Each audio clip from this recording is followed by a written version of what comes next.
জান্নাতে একা আমি যাব না তো ভাই, তোমাকেও জান্নাতে দলে নিতে চাই। সবাই জান্নাতে একা আমি যাব না তো ভাই, তোমাকেও জান্নাতে দলে নিতে চাই। আপনারা সবাই কেমন আছেন? আমিও ভালো আছি আলহামদুলিল্লাহ। জান্নাতে যেতে হলে জাহান্নামের গাড়িতে উঠে কখনো জান্নাতে যাওয়া যাবে? আল্লাহর গজবের পথে চলে কখনো জান্নাতে যাওয়া যাবে? যেমনি ভাবে আমেরিকার গাড়িতে উঠে সৌদি আরব যাওয়া যাবে না, তেমনি ভাবে আল্লাহর গজবের পথে চলে কখনো জান্নাতে যাওয়া যাবে না, ঠিক কিনা? আল্লাহর গজবের পথে চলে জান্নাতে যাওয়া যাবে না। জান্নাতে যেতে হলে আল্লাহর নবীকে অনুসরণ করতে হবে, নবীর সুন্নতগুলোকে অনুসরণ করতে হবে। আপনি দেখুন, আমরা নবী আমাদের জন্য এত কিছু করেছেন, এত নবী করিম সাল্লাল্লাহু আলাইহি ওয়াসাল্লাম এমন ইতিহাস আছেন, সেই সেজদায় পড়ে আমাদের জন্য কেঁদেছেন, আমাদের জন্য কেঁদেছেন। আল্লাহ তাআলা একদিন দেখতে পেলেন নবী করিম সাল্লাল্লাহু আলাইহি ওয়াসাল্লাম সেজদায় পড়ে তিনি কাঁদতে লাগলেন। কাঁদতে কাঁদতে পুরো চোখের পানিতে পুরো চোখ ভেসে গিয়েছে। আল্লাহ তাআলা তা দেখতে পেয়ে জিবরিলকে বললেন, জিবরিল তোমার নবীকে গিয়ে বলো তিনি কেন কাঁদছে, তিনি যা চাইবে আমি তা দিব ইনশাআল্লাহ। জিবরিল বললেন, নবী আপনি কেন কাঁদছেন, আপনি বলুন, আপনি যা চাইবেন আপনি তা পাবেন। নবীকে বললেন, আপনি কেন কাঁদছেন বলুন। নবী কি বললেন জানেন? আমি নিজের স্বার্থের জন্য কাঁদছি না, আমি আমার মায়ের জন্য কাঁদছি না, আমি সন্তানের জন্য কাঁদছি না, আরে আমি তো কাঁদছি আমার উম্মতকে জাহান্নামের পথ থেকে জান্নাতের পথে আনার জন্য। আল্লাহু আকবার। দেখেছেন উম্মতের প্রতি কত ভালোবাসা। সেই রাসূলের আমাদের ভালোবাসা থাকবে তো দূরে থাক, উল্টো আমরা রাসূলের বিরুদ্ধে কথা বলি, ঠিক কিনা? আপনি দেখবেন বহু অমুসলিম রাসূলের বিরুদ্ধে কথা বলেছে, কিন্তু দুঃখের বিষয় আমরা চুপ ছিলাম, আমরা কোনো কথা বলতে পারি নাই। নবীর বিরুদ্ধে কথা বলেছে, নবীকে নিয়ে মিথ্যা অপবাদ দিয়েছে, নবীর নামে কটূক্তি করেছে, আমাদের সামনে পড়েছে, আমরা কোনো কথা বলতে পারি নাই। কিন্তু এখন বলতে চাই, কেউ যদি নবীর বিরুদ্ধে কথা বলে আমাদের এই মুখ চুপ থাকবে না, ঠিক না? আমরা তাদের বিরুদ্ধে প্রতিবাদ করবো, রাজি আছি ইনশাআল্লাহ? আমরা তাদের বিরুদ্ধে প্রতিবাদ করব, যারা নবীর বিরুদ্ধে কথা বলবে আমরা তাদের বিরুদ্ধে প্রতিবাদ করব। আমরা দেখেছি দেশে একটা পরিবর্তন হয়েছে, আমরা আমাদের পক্ষ থেকে চাই দেশে আরেকটা পরিবর্তন আসবে ইনশাআল্লাহ। সেই পরিবর্তন হবে এদেশে স্কুল কলেজ ভার্সিটিগুলোতে নবীর সুন্নাহ বাধ্যতামূলক করতে হবে, ইসলাম বাধ্যতামূলক করতে হবে, কোরআন বাধ্যতামূলক করতে হবে।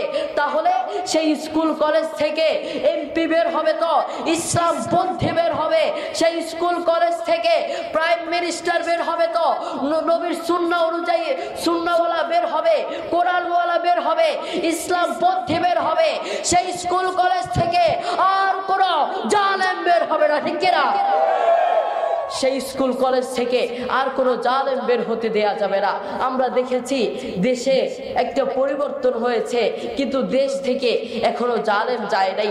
আপনারা দেখেছেন কিছুদিন আগে আমার বাবার মাহফিলে বাধা দেয়া হয়েছে, এবং বহু আলেমের মাহফিলে বাধা দেয়া হয়, বহু আলেমকে আঘাত করা হয়, অপমানিত করা হয়, অসম্মানিত করা হয়, লজ্জিত করা হয়।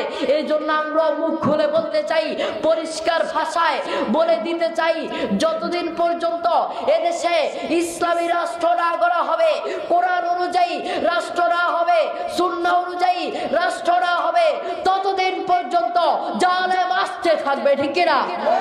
এদেশে এই জন্য এদেশে ইসলামী রাষ্ট্র করতে হবে, রাজি আছি ইনশাআল্লাহ?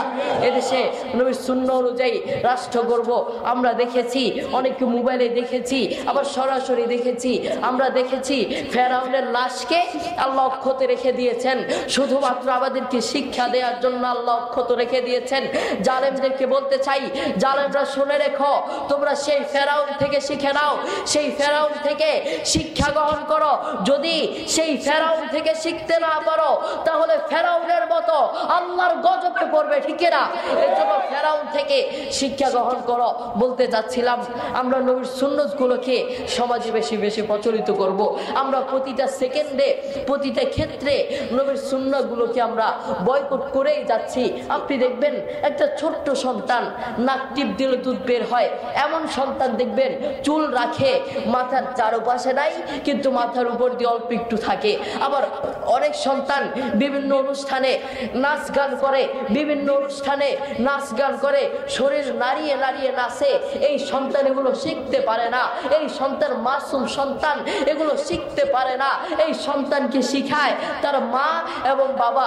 আপনারা পরীক্ষা করে দেখবেন বহু মা তার সন্তানকে বলে বাবা তাড়াতাড়ি ঘুমাও, সকালে উঠে স্কুলে যেতে হবে, বাবা তাড়াতাড়ি ঘুমাও, সকালে অঙ্কের টিচার আসবে, বাবা তাড়াতাড়ি ঘুমাতে যাও, সকালে স্কুলে যেতে হবে, অনুষ্ঠানে যেতে হবে, অনুষ্ঠানে যেতে হবে, খেলায় যেতে হবে। ওরে নাফরমান মা, আপনি অঙ্কের কথা বললেন, ইংরেজির কথা বললেন, অনুষ্ঠানের কথা বললেন, খেলার কথা বললেন, আপনি একবার বলেন নাই বাবা তাড়াতাড়ি ঘুমাও, সকালে উঠে ফজরের নামাজ পড়তে হবে, ঠিক কিনা? এই জন্য সন্তানকে, মাকে আগে সতর্ক হতে হবে। মা, আপনাদেরকে বলতে চাই, আপনারা আপনার সন্তানদেরকে খেয়াল রাখবেন। আপনি বলছেন আমার সন্তান সোনার টুকরো ছেলে, এই সন্তান কখনো খারাপ পথে যাবে না, কিন্তু দেখেন গিয়ে এই সন্তান খারাপ পথে গিয়েছে। এই জন্য মাদেরকে বলবো আপনারা আপনাদের সন্তানদেরকে খেয়াল রাখবেন এবং নবীর সুন্নতগুলোকে সমাজে বেশি বেশি প্রচলিত করব, নিজে শিখব এবং অন্যকে শিখার জন্য উৎসাহিত করব। আল্লাহ তাআলা আমাদের সবাইকে বোঝার তৌফিক দান করুন। আসসালামু আলাইকুম ওয়া রাহমাতুল্লাহ।